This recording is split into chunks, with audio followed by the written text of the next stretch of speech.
This is Dan Dix here reporting for Press for Truth. We're here coming at you from Acapulco, Mexico once again, and I am now joined by the one and only Max Igan. Now, Max, I'm glad to be talking to you here in 2019 in particular, a time when the technology is advancing at an incredible rate, and we're soon going to be seeing this expand to a global scale when it comes to this new 5G technology. So I wanted to talk a little bit about that.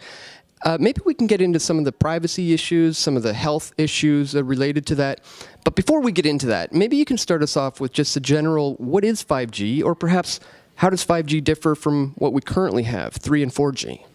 Well, when you look at the G, you've got to think of it as just generation. First generation, second generation, third generation, fourth generation. With the fifth generation, it's actually a whole new ballgame. It's not using the same technology. They're switching to military-grade millimeter wave technology. And when you look at this technology, I mean, if you go and look at DARPA reports, come and look at some of the patents that the United States military has put out on what they can do with psychological weapons, all sorts of things, crowd control, active denial, anything you can think of, this is what they can do with 5G. So any type of military application you can think of which has an electromagnetic base, they can do with 5G. And they're putting this out blanket across the population. So when you couple this with everything else they're doing, the nanotech that's in everything, you want to get into that. Just the fact that people have got mobile phones so everybody's tracked, they can say, well, there's Dan Dix, and they can target you for active denial specifically, and they can affect your health, all sorts of things. I mean, anything you can think of they can do with 5G. All you've got to go, like I said, is go and look at the DARPA patents. They put it all out there themselves to tell you. So what sort of experiments have they done, or have they, and do they even know what some of the adverse health effects may or may not be from this? Well, that's the thing. They're not running any health tests. Even you can look at Ted Wheeler or Tom Wheeler's speech, who said from the FCC said we're not waiting for the standards. They're just going to roll it out. But really, when you look at it, I mean, it boils water. So we've got a lot of water in us. What's it going to do to that? You're going to see an increase in skin cancers, in all sorts of health problems. It affects the food. So how are we going to have true organic food if you've got this millimeter wave everywhere, which is penetrating all the food we're buying in the supermarkets even? So it affects all life forms. It penetrates all this stuff, and it's a very, very dangerous way because it's a millimeter wave. Well, speaking of all life forms and the fact that this has to control everything on the planet, does it play into the Internet of Things, and is that something that's eventually going to be connected to 5G? Absolutely. That's one of the reasons that they're saying we need it, because of the Internet of Things, because the enormous amount of bandwidth that this is going to use. You know, if you've got people performing all these transactions all the time and everything's got an IP address, everything you pick up, and you're not using tellers anymore, it's all automatic. It's going to take an enormous amount of bandwidth. So that's the excuse that they're using to roll it out. But, you know, I look at it and the health aspects and everything, what this is going to do to the body, there's underlying ulterior motives. You know, we're being led in a certain direction with all this. And when you look at the whole transhumanist agenda and how they want to merge us with machines and all that sort of stuff, with 5G you're going to find all sorts of health problems people are developing. It's going to be a lot harder to do things in this crumpled old shell, and please transfer me over into one of these. You can see where they'd be able to lead it with people. You know, a lot of kids are going to really like this because they're just stuck in the technology anyway. So, you know, you've got to really step back and look at it. I mean, 5G is dangerous in itself, but it's part of a broader action that's happening, you know, and it's all tied together. One of the broader agendas that a lot of people talk about in regards to this is the privacy aspect, the surveillance aspect. Can you get into that a little bit? How is it possible that something like this 5G global mesh network can spy and track people, or is that the plan? Well, it's the plan, and they can do it through social crediting as well. You've got situations now in England. There's 4 new supermarkets that have rolled out in England where all your groceries are watching you as well. So they're socially profiling you. Walgreens and a couple of others. They're socially profiling you while you shop.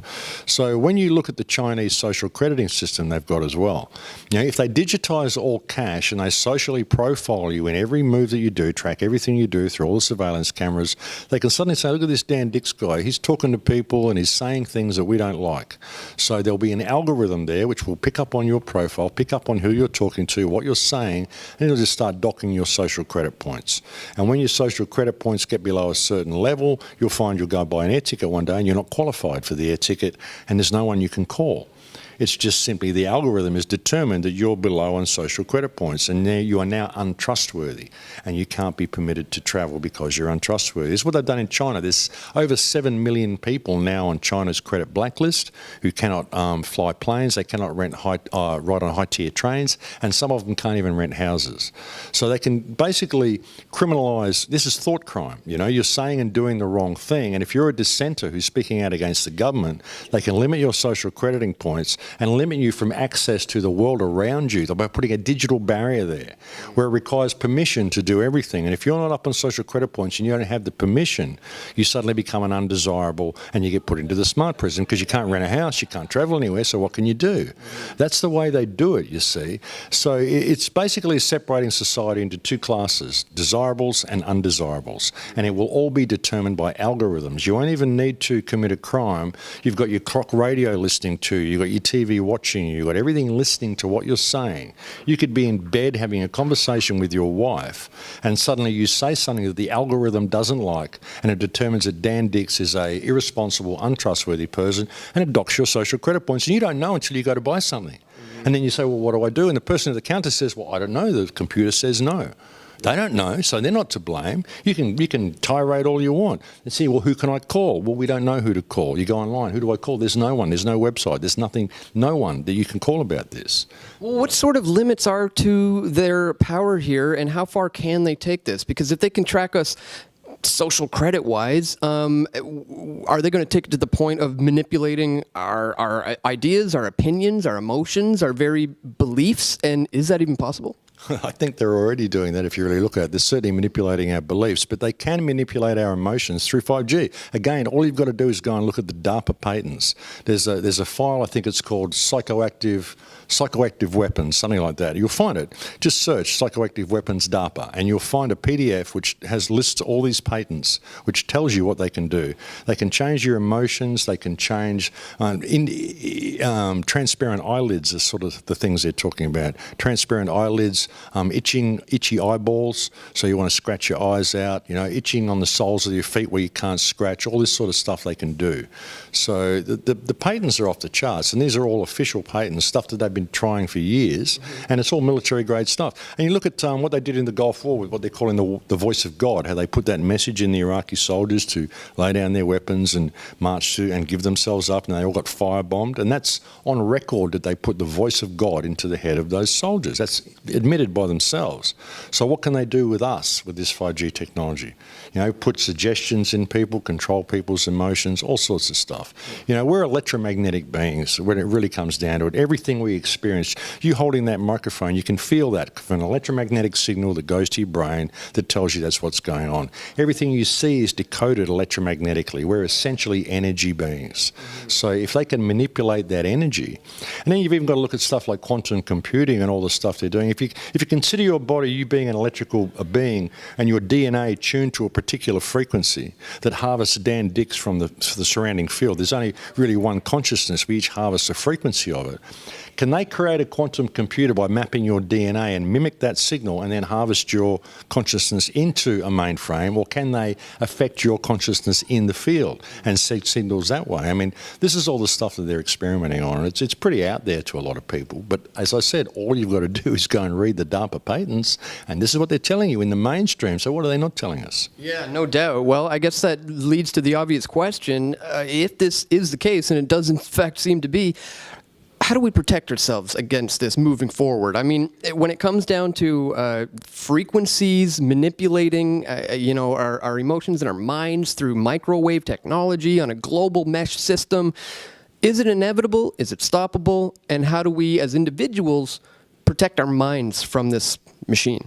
That's a very difficult question, Dan. It's a very difficult question. Ultimately, what it all comes down to is, we've got to admit the reality and face the reality that the world is run by criminals.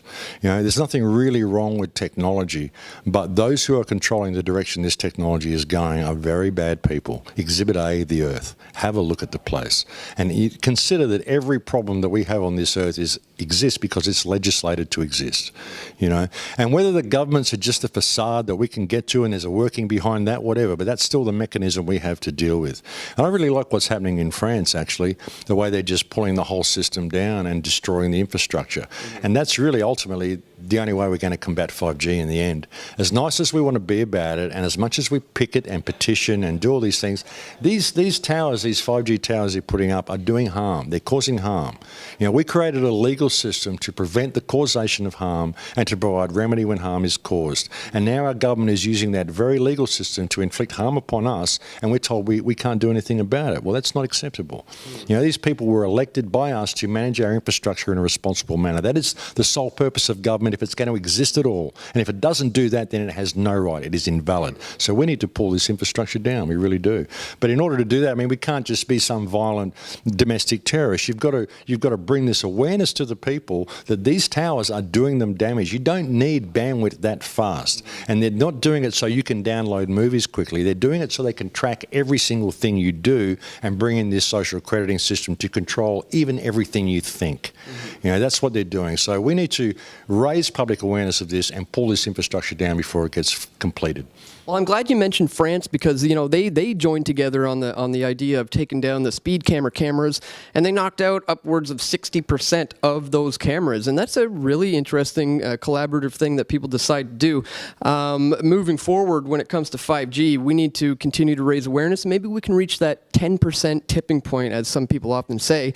And I often look at it as like a pyramidal structure where we're all at the bottom of the base that makes up this thing. But if enough of us that represents one of those bricks says, no, I don't like this, and we step out, it might be able to cause the beginning of a crash and the whole system would just fall apart. So, but at this point, I still think awareness is key. That's the first step. We need awareness. I mean, like I said, we just can't go out and say, oh, I'm just going to go and pull them all down. You get arrested and the people will be happy that you are. You know, so you've got to raise awareness of what these things are really doing and what this purpose of all this really is. It's not being done for our benefit. You know, your government is not your friend. People need to understand that. The world is run by criminals. And, you know, and I can look at this whole international government system as a multinational, multi-generational criminal cabal masquerading as government, which is simply inflicted its mentality over ours, and we need to break out of this cycle and become free again. We really do. We're at a pivotal point, and you know, with so much going on now, it's so easy to bring awareness to people because look what they're doing. You know, so enough is enough. Let's stand up and say something. One of the easiest things you can do is actually just share this video. Simply click the like button, leave a comment, help trigger the algorithms that are designed to stop this type of info from being seen, and share it. We need to spread the word and get the info out about the dangers of 5G. Now, for anybody who's just coming across your info for the first time, where can they go to learn more from you? What are the links, and where can they go if they want to follow your work? I've got a website called thecrowhouse.com. You can go there. Also a YouTube channel called The Crow House. But if you go to the crowhouse.com website, you'll find everything you need to find out about me there. There's over 2,000 pages on that website. It's a huge portal of truth. There's no subscriber section. There's nothing to buy. It's all for free. Get the information and share it with whoever will listen. Fantastic. I strongly encourage you to check it out. Links will be located in the description below. Once again, Max, thanks so much for talking to us. My pleasure, Dan. Thanks for having me on to chat. We all want truth.